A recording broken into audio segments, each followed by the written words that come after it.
ഗുജറാത്ത് കലാപത്തെ അതിജീവിക്കുകയും ഇരകൾക്ക് വേണ്ടി നിയമപോരാട്ടം നടത്തുകയും ചെയ്ത സാക്കിയ ജാഫ്രി അന്തരിച്ചു. 86 വയസ്സായിരുന്നു. വാർദ്ധക്യ സഹജമായ അസുഖത്തെ തുടർന്ന് അഹമ്മദാബാദിൽ വെച്ചായിരുന്നു അന്ത്യം.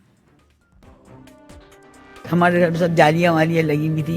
जाफरी साहब के यहाँ अपनी जान बच जाएगी तो सब लोग आने लगे. तो जाफरी साहब ने मेरे को बोला आके कि देखो पीसी पांडे जो थे वहाँ पर पुलिस इंस्पेक्टर. 2002 ഗുജറാത്ത് കലാപത്തിന്റെ ഇരയാണ് സാക്കിയ ജാഫ്രി.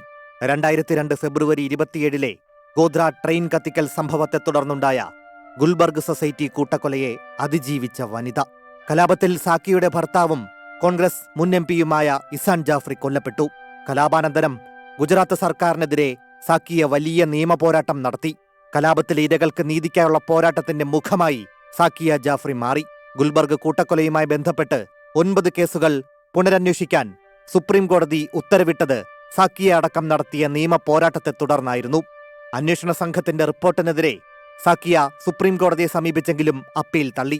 2023 വരെ കൂട്ടക്കൊലയുടെ വാർഷികത്തിൽ സാക്കിയ ഗുൽബർഗ് സൊസൈറ്റിയിലെ തകർന്നടിഞ്ഞ തന്റെ വീട് സന്ദർശിക്കാറുണ്ടായിരുന്നു. സാക്കിയ ജാഫ്രി വിടവാങ്ങുന്നതോടെ വംശഹത്യയുടെ തീവ്രത ലോകത്തെ അറിയിച്ച ശബ്ദം കൂടിയാണ് നിലയ്ക്കുന്നത്. Research desk 24.